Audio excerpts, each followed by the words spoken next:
Hello and welcome back to Inside the Green Room with Danny Green. I'm Harrison Sanford. Handshakes this time around. Yep. How we finally got it. Okay. Yeah. Almost there. We got a couple now. We got a couple. This is a special All-Star break recap of what's happened so far for Danny so far this season with you personally and the Lakers. The latter portion of this episode will be interviews that we conducted during All-Star Weekend as the Lakers coaching staff was there, LeBron and AD played, as well as Dwight Howard in the slam dunk competition. But before we get to all that, let's talk about the guy to my left. Danny, the Lakers should be number one in the Western Conference as we're taping this, or by the time this comes out at least. Yeah. Let's have some fun here. Yes. What has been your favorite team moment? And I know how you do. Yes. I know how you do. Oh, I can't pick one. No, you gotta pick one. I don't have a favorite anything. You know this about me. Okay. What is I have a couple favorite moments I can give you. Okay. Give me three. You three? Okay. Perfect. I like the fact about our team that regardless if we win or lose, we enjoy each other's company. The most recent one that we had a lot of fun in, our trip to New York. We were there for a couple of days. We had just got our ass kicked in Boston. Even though we got our ass kicked in Boston, we landed in New York. We still came together as a group and had a good time. I think everybody was there. We were all together and we had a good time in New York. The first night there and a couple of days there. 1 or 2 games in New York. I had a wonderful team bonding experience on the trip. Another time was one of my favorite moments is Utah. Because it's Utah. That's early in the city. Yes. Early in the season, sorry. And because it's Utah, and because in my 10 years of playing in the NBA, I've never been out in Utah ever in my life. I've never expected much of it. But somebody knows the deal? Kuz went to school there. Oh, yes. We have Duds on the team. Duds, he has connections, knows a lot of people. We have a lot of guys with connections to people, but they set up something nice for the team because we stayed over, and we actually had a blast. The whole team, once again, came together. It was a win this time, and I had a fun time in Utah, which I never thought I'd ever have. 11 years in the league, you never went out in Utah. Never been out in Utah. I never thought Utah had what it had brought to it. Utah is a hidden treasure, and has some fun stuff. You would like it. Okay. So we enjoyed ourselves. We had a team bonding experience. Chess, I love chess. Good game, yes. And it was one of our first real together, as a group early in the season type of parties. That one and Phoenix was also early in the season too. Those two were our early in the season team bonding experiences that we had a great time. We just went bowling in Phoenix, but it was a lot of time. It was a lot of fun, and we had a good time. So those are probably my top 3. Those are 2. Give me something on the hardwood. On the hardwood. Huh. Give me 2 off the court. I could appreciate the off the court information. Those are more important to me than on the court. But there has to be one on the court. Favorite moments. Moment as a team moment. Yes, please. That's tough, man. We've had so many special moments throughout the year, from AD's lobs to Bron's dunks, Bron's passes, Doe's passes, Duds. What's the first moment that comes to your mind? Team moment. Yes. I'm thinking of a good win that we had. I want to say OKC. OKC, me, Bron, AD sit out, and our guys went in and played. They played their asses off, man. And they got a huge win on the road after a back-to-back. And it was fun to see, fun to be around, fun to watch, and be a part of it, and see the other guys that don't get a chance to actually get as much time as they would like to actually get out there and actually make some things happen. Put their best foot. We're so deep as a team. Any one of our guys could be starting for other teams or playing heavy minutes for other teams, and I think it showed that game. So that was the great team moment and accomplishment for us this season as a group. Individually, I can go. You can only pick one, so can I put out the candidates at least? Go ahead, man. So I would have said the Clippers game, but the first season opener, most points in the Lakers debut. But we lost. But you lost. I would also try to say, well, then there's 2 other ones. Okay. There was the end of regulation 3 in Dallas that sent us to overtime. And then there was, and this one I think it's actually going to be the winner now that I think about it. I won't tell you why. But the putback dunk. In Atlanta. No, versus Atlanta. It was in Staples Center. Yes. Well, I don't know. There might be some other candidates that I'm not For thinking sure. about. I got 2. Okay. Because I don't like to ever highlight myself. But I like I'll put myself in this because for me, it was I threw the lob. My lob to AD was probably one. Which one? The one he caught and lost the gum. And you see Duds in the background with his hands up. Yep. That was a fun time. But obviously the putback dunk because I think it had more special meaning behind it, being the fact I think Kobe was in the building that night. That was his last. I believe that might have been his last game. Might have been. And I think that was the game that I got a chance to see him and speak. So that for sure was my favorite individual moment, was to be able to perform and play in front of him and also see him after the game for the last time. I'm sure he was like, Daddy got hops. I'm sure everybody in the building was like, what the hell? Something strange is going on. Yeah. So. First of all, like your shirt. Thank you. Notice it says Australia. Yes. But you're not going to Australia. No. Where Puma's done some great things with collabs, but you know, sending out condolences and prayers to all of Australia, the things that they're going through. I follow closely because I have a very close friend, a family member, brother, Patty Mills. You know, I got a chance to see him recently. We played in San Antonio, and still, he's my guy. He's my brother. Still sad that I didn't get a chance to go to his wedding because prior obligations. But you know, he's updating me every day what's going on in Australia. Him and Baines, both 2 Australian teammates that I've had that I've considered brothers, Aaron Baines, and updating us what was going on in Australia and how much they're hurting and grieving right now. So sending condolences and prayers out to all of my Australian, my brothers first, and of course the Australian people and all the Australians of the world. You know, we are thinking of you and we are praying for you. Well done. Yes. So thinking of another place in the world. Yes. Where Place I haven't been yet. I always wanted to go. We'll make that happen. Yes. We'll do a live taping out there. That would be. We're gonna get Jed on it. We All got right. 2 different handshakes. There we now. go. Yeah. Jed, you got some work to do, bro. Right. Real quick. Well, not real quick, because I might want some details. Where are you going for this All-Star break? Because you're not. LA is already a vacation city itself. I was thinking about just staying home and just working out and doing nothing because my game probably needs to work right now. We'll talk about that. But no, just stay fresh. I like to get back early, leave later. You know, always get some workout in during the vacation. And I was thinking of going to Hawaii because the GF, she always wanted to go, and I think she's never been. You're right, and you're right there. And it's right there. It's close. But first, it's my younger brother's last year of playing college basketball. So he's a senior at Indiana University. He did just have a birthday, so happy late birthday, Devontae Green. Love you, man. And also my other younger brother, Dante Green. His birthday was last month. Happy, late birthday to him.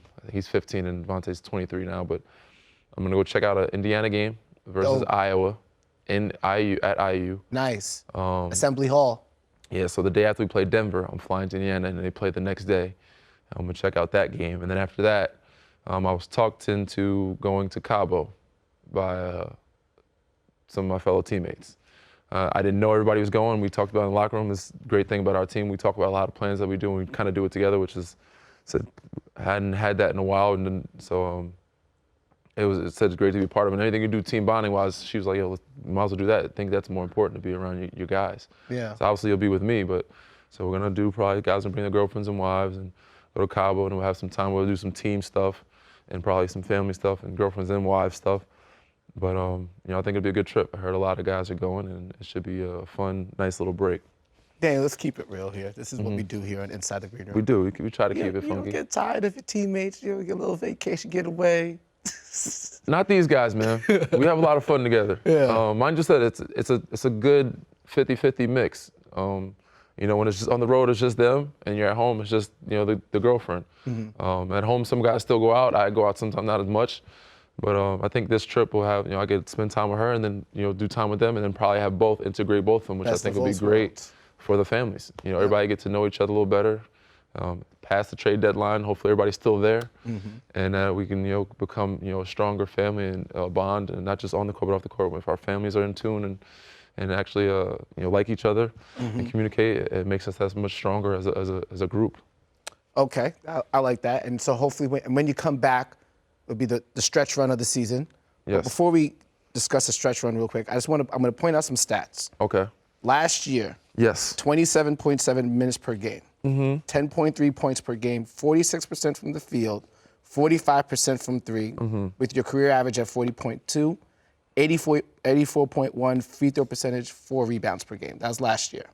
You're looking at this too, right? Yes, I'm looking at it right now. So this year, 24.8 minutes per game, 8.7 points per game, 41.7 field goal percentage, 37.2 from three, and 70% from the free throw line, which I'm sure you're tight about. Me, man. I know you're tight about that That's one. probably the most frustrating. Yeah, and then but a career high in steals per game, 1.3. Which is weird too, with the less minutes. I guess maybe I'm doing a lot more reaching. As in your older years, your feet don't move as well, so you have to use more hands.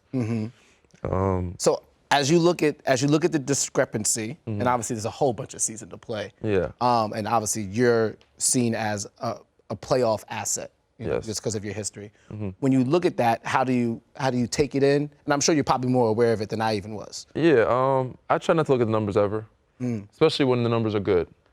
When numbers are bad, it's always good to take in and see. All right, you know what? I need for sure free throws. I knew for sure I need to get that up. Like, can't miss any more free throws.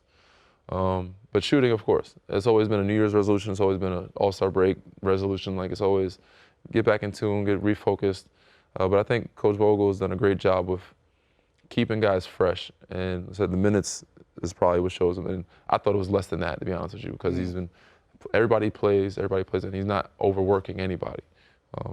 AD and Bron probably could use a little extra, a couple minutes of break, but outside of that, everybody's pretty much fresh. And I think he tries to keep in mind, like, oh, you had a long season last year. We're gonna try to, minimize you when we have to. If we don't need you, then we'll probably, keep you out.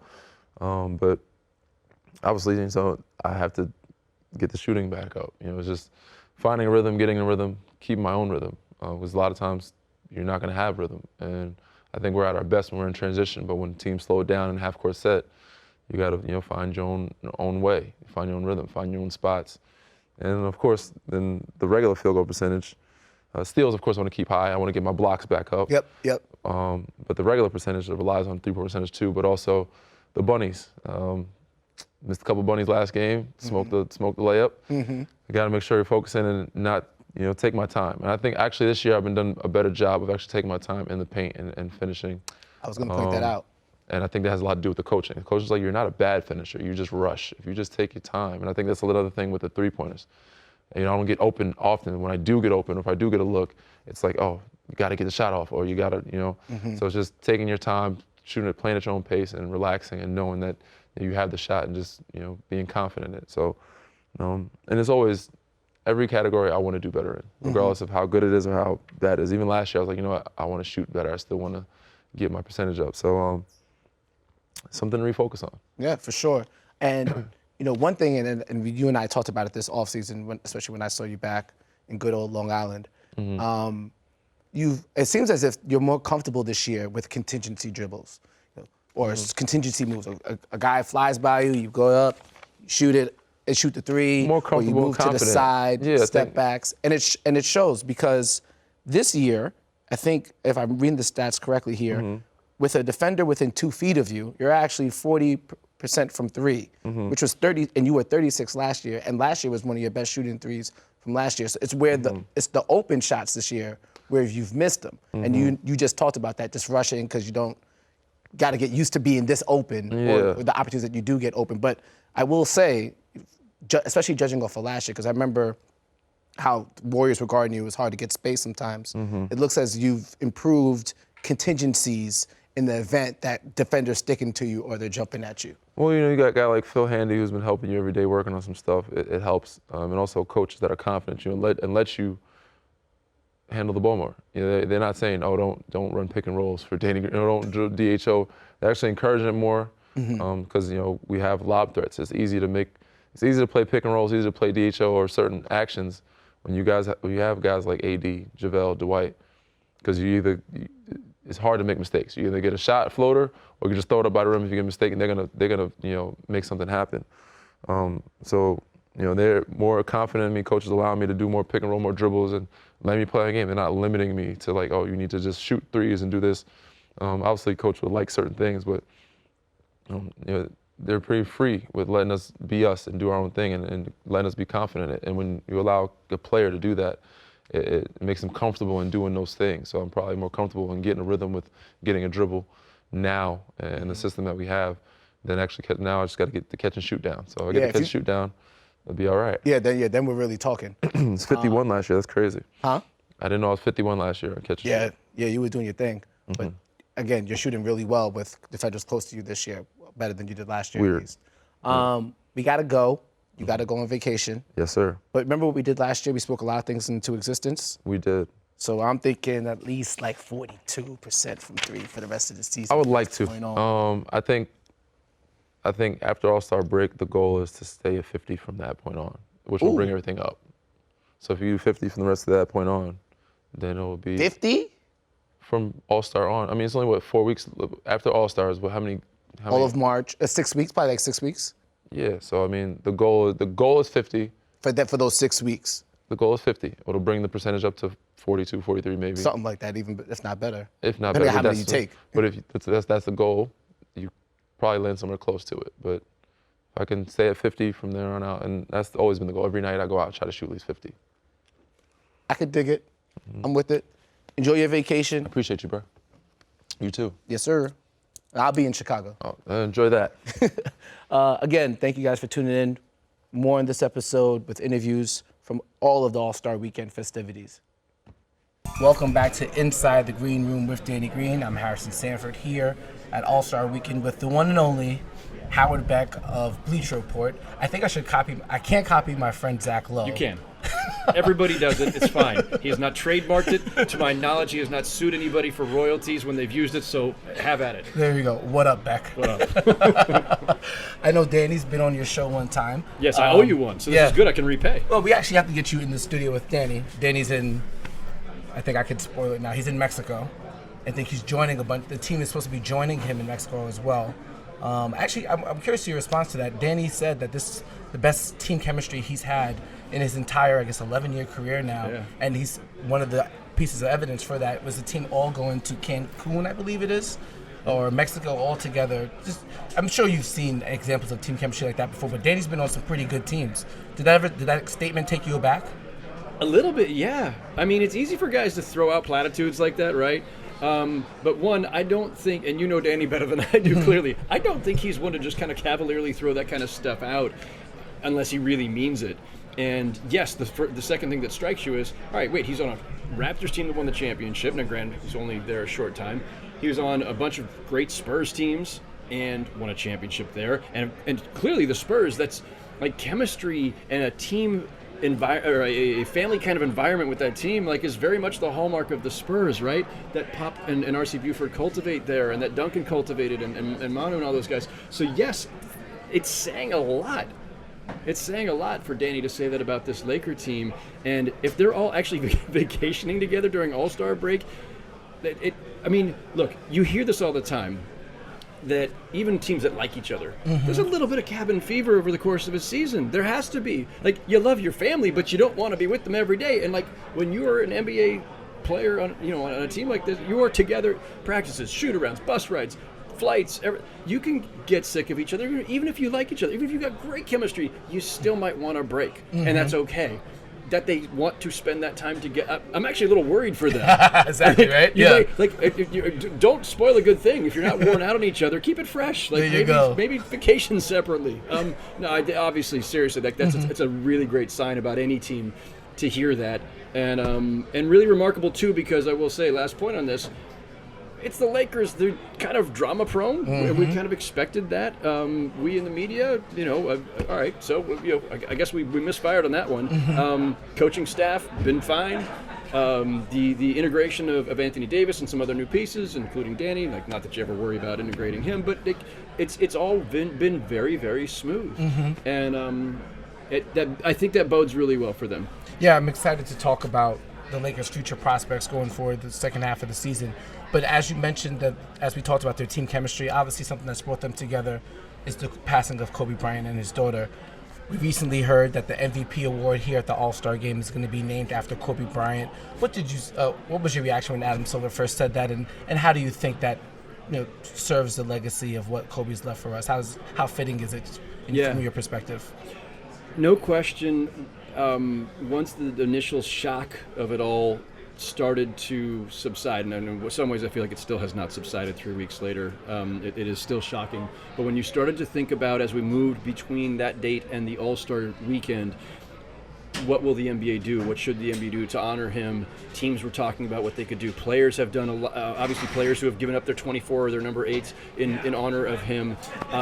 There's a number of different ways to honor him, including 24s and 2s in the All-Star game itself to honor him and Gianna. But something more permanent, it seemed like an obvious thing. The All-Star, somehow, I don't know how, but the MVP award for the All-Star game never had. Crazy It was never to think named about. after Yeah. Right.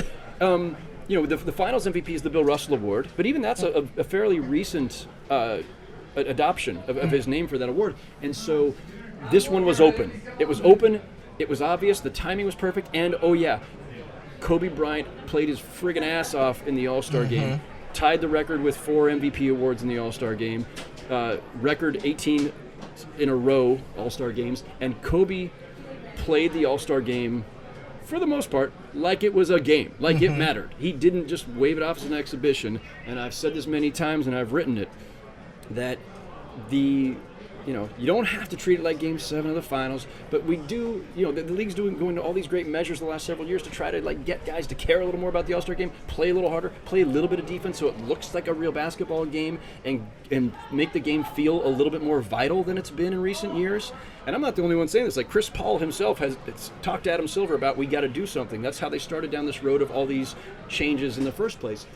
But the idea of naming the All-Star Award, MVP Award, after Kobe is just so perfect, because he did not treat this like just some throwaway, some exhibition. If he was on the court, he wanted to kick your ass, and that's a great example for him to have set. And I hope that the young All-Stars of today, if they want to really honor Kobe, do what he did, man. Play hard, play hard all the time, and even in games that are labeled as quote unquote exhibitions. I think fans and media would love if you got that tenacity back in the All-Star game, or at least in some aspects. And we're recording this before the game have been played, we should note. So for all we know, they're going to have gone at it hard and done it the way we'd like to see it by the time people listen to this. So let's hope that they did. That would be great. So Derek Fisher had a note for the guys on the team. He said, "Don't leave any stone unturned. Go to every practice, every film session, and give it your all." And that's something that the team is going to do going forward now, especially in the light of the Kobe passing. That's what made him bring that up. What do you think the Lakers' prospects are in terms of winning the championship? I know a lot of Lakers fans disappointed that Darren Collison didn't decide to come back. He decided to stay retired, at least for now. They didn't make the Marcus Morris trade. They didn't make a potential trade for the DJ Augustines or the Derrick Roses of the world. And so this is the roster for what it seems like, unless Dion Waiters comes into the mix or something along those lines. How would you evaluate them specifically versus the Clippers and the presumed favorite in the East, the Bucks? Yeah, I mean, it's interesting. Obviously, the Clippers seem to have their number at the moment, and the Clippers were the team that, all due respect to Danny and the gang, I had the Clippers as the team coming out of the West and winning the championship, when we all make our silly preseason predictions that are worth nothing. But you evaluate it the best you can, and to me, the Clippers have some elements, some advantages that the Lakers don't have. I think a little bit better depth, and I think when you've got a 3-time Sixth Man of the Year sitting there, and Lou Williams, who could win a fourth for all we know, and Montrezl Harrell, who was could have been the 7th Man of the Year. He was right in the running there too. They just have an extra weapon there, or a couple of weapons that I don't think the Lakers have. When Anthony Davis and LeBron are not on the court, when one or the other isn't on the court, there's nobody else to step into that breach. And as long as they're playing at the level that they're playing, LeBron and AD can lead this team all the way. There's no question. I just think that you have moments during a season and possibly during a playoff series where you could use a Lou Williams, Montrezl Harrell kind of 1-2 punch. And so that's the advantage the Clippers have had. Now you're bringing Marcus Morris, and what's great for the Clippers in making that move is not only did they keep Marcus Morris potentially from the Lakers, and who knows how, if he didn't go to the Clippers, would he have automatically been traded to the Lakers? We can't assume that. But it's a keep-away move on some level too. But you now have Marcus Morris and Kawhi and Paul George and Montrezl Harrell for that matter, who can all at some point go try to disrupt LeBron and get in his way a little bit. No one's stopping LeBron, but you can make life a little harder, and if you've got multiple guys who can competently guard him, especially two of the best perimeter defenders in the NBA in Kawhi and Paul George, and then Marcus Morris is, he's a pretty tough dude, and he can stretch the floor on offense. So a great pickup for them, and so it takes a team that I thought was already strong and potentially made it stronger. I think the Clippers at times, the chemistry seems a little wonky, maybe because Paul George missed so many games and Kawhi still takes some games off here and there for load management, and Pat Beverly's missed some games. So I think they're still trying to find their way a little bit. So while they've been really good against the Lakers, they've their record is maybe not quite as great as it could be otherwise. And the Lakers' chemistry feels pretty much perfect. Yep. And I think there's something to be said for having an obvious pecking order. It's LeBron and AD, and that's everybody else. And everybody knows their role. And that the simplicity of that, I think, is really very much to the Lakers' advantage.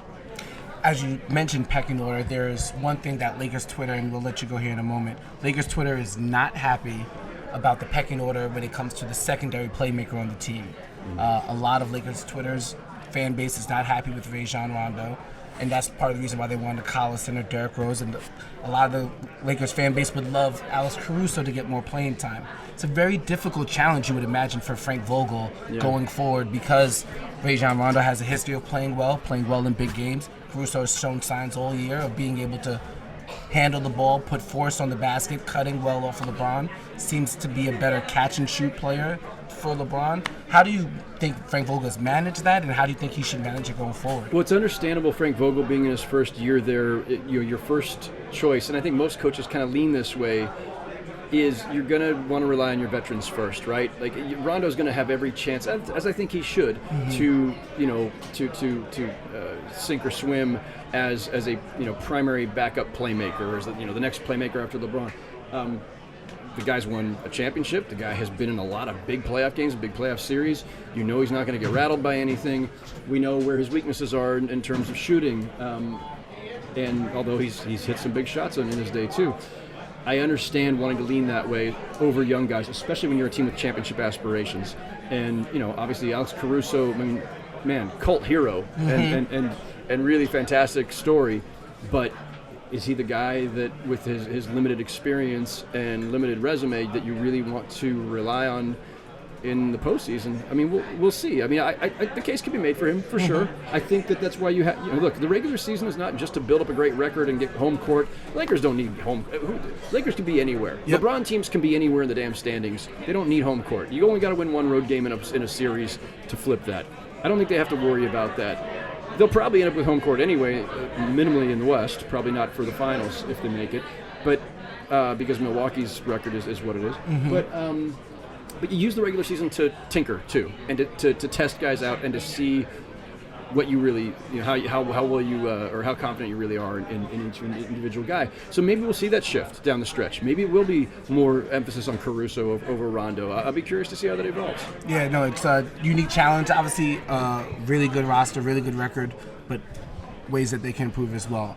Howard, thank you for your time. I know you didn't give us the full 48, more like a full 10, 12. Yeah, somewhere in that range. I probably owe you a little bit still. Yeah, so. No, thank you. Thank you for your time. Hopefully we can get you in the studio when you head out to LA. Would love to, absolutely. Thank you. That's Howard Beck from Bleacher Report, the Full 48 podcast. Make sure you take a listen. Thank you for tuning in to more Inside the Green Room with Danny Green. We'll have more interviews coming up.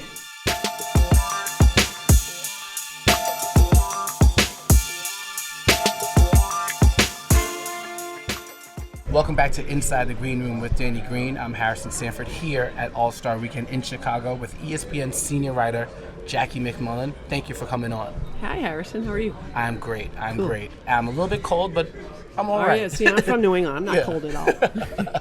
No, I was in Toronto last year, so I know so how what are you it goes. cold about? I know how it goes. Remember that All-Star game in Toronto? That was cold. That was cold. The Lakers played the Celtics on Sunday. Okay. ESPN game, big national game. And as I've watched the Lakers so far this year, it seems as if the Celtics are the type of team that they struggle with.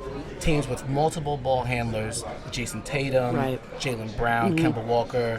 They struggled with the most recent matchup with the Rockets. They struggled with the Clippers, a bunch of perimeter scoring options. Right. How would you evaluate the challenges that the Lakers roster has with those type of teams? Because obviously on the interior with the centers that they have, it helps them, but it does hurt them on the perimeter. So when I look at the Lakers, I mean, they've had a phenomenal first half. They've exceeded my expectations, and I think many others. The one big question I have is this. So when LeBron has won his previous titles, he had some pretty good perimeter sidekicks, Kyrie and then Dwayne Wade. Pretty good company in both cases. On this team, who is that player? Now, this is the Danny Green podcast. So Danny has struggled a little bit, I think, from the perimeter, but I've seen Danny in action. I saw him help Toronto win a championship. He reminds me of Dennis Johnson a little bit in this. He can miss a bunch of shots, but when the game is on the line, he tends to hit the big one. So that's why I think Danny's so important to the Lakers, because I feel like he could be the secret weapon that opens at the perimeter end, because as great as Anthony Davis has been, and he has been fantastic, and you could make an argument that he's the defensive player of the year. At the end of games, as we know, when you need to close games, big men, someone has to get them the ball. So you need someone else that can either create a shot or hit a shot. So that's why I think Danny is just so pivotal to what they do, not just against the Celtics, but if they want to win a championship. Yeah, I've watching Danny this year. He's actually struggled relative to his career records with the open three-point shots, but he's actually shot better with the shot attempts where he's been closely guarded. But that's his mentality, Yeah. right? So that's his mentality from being on, he's been surrounded by championship caliber players from his times with the Spurs, and I just loved Toronto's makeup. If I saw Danny now, which maybe I will at some point soon, I would ask him, like, have you ever had second thoughts about leaving Toronto? Because they're so good right now. I would ask Kawhi the same question, by the way, because really a system and a group of guys that favor what Danny does and what Kawhi does. It's funny when you think about that. Last year, I don't think there's any team not last year, and maybe not even this year, 10 players that could all guard their position and all hit threes. And score.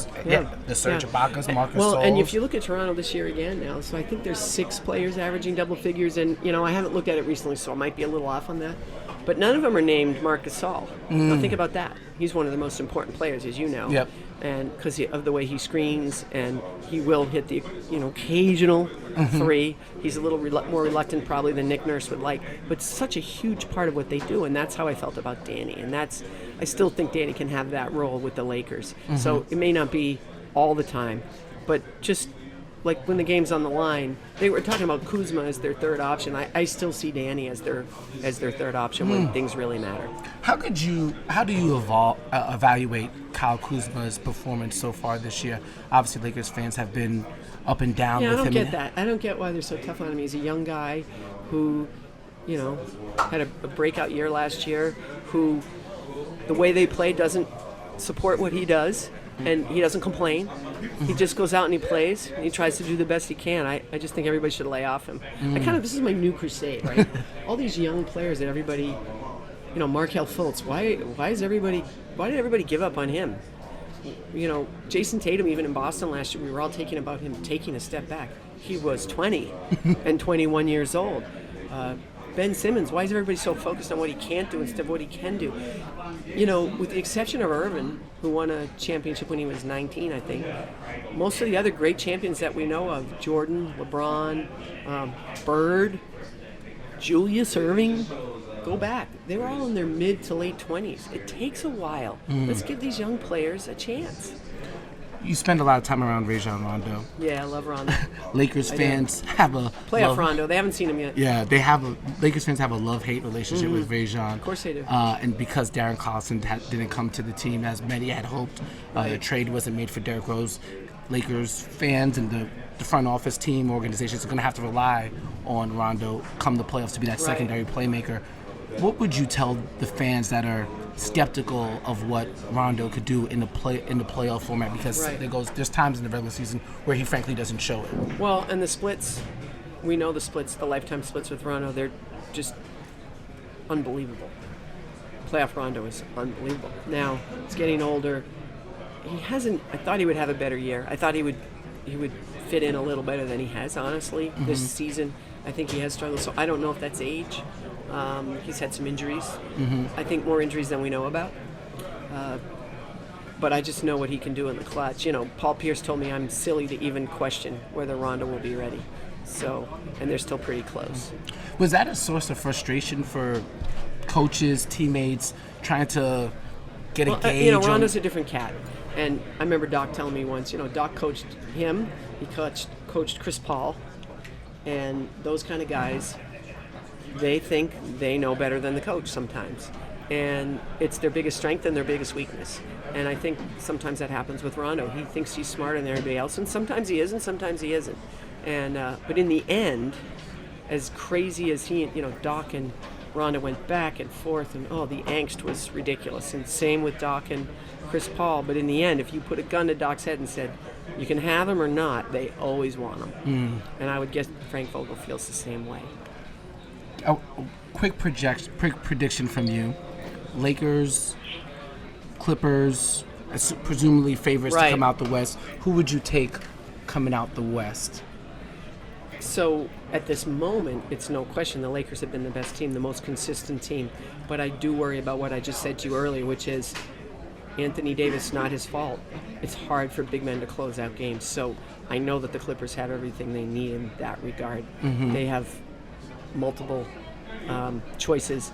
I thought Marcus Morris was a huge pickup. I covered Marcus in Boston. He's one of the toughest guys I've ever been around. Commands instant respect in the locker room, backs down from nobody, and knows how to hit big shots. So even records aside, if the Clippers can be healthy, and that's an if here because Paul George is out again. Hamstrings are tricky. Second time, same injury. If I'm Doc Rivers, that makes me nervous. But when they are whole and when they have their whole team on the floor, they're tough to beat. And I just did a podcast with Pat Beverly today, and I'll never bet him against him ever the rest of my life. So, obviously, you spent some time around the Celtics. I was looking at the standings, and as the season's developed, that number 2 seed seems so important, not just because you get to have to play the Bucks potentially in the Eastern Conference Finals, but that also means you're either playing the Orlando Magic or you're playing the Brooklyn Nets in that first round, as opposed to maybe the Pacers or the 76ers, whatever team falls in that 6 seed. Who would you favor to get into that 2 seed, and who do you see as the biggest challengers to the Bucks to make the finals? You know, I'd be a fool to bet against Toronto based on what they've been doing. They're deep, they're smart, they're well coached, they're disciplined. I do think the Celtics are right there, and I wouldn't rule out Miami.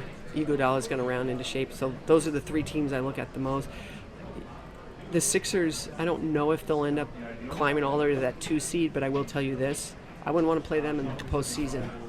And I know that that Joel and Ben Simmons are still trying to figure things out, but man, they're scary. Christmas Day against the Bucks, the other night against the Clippers.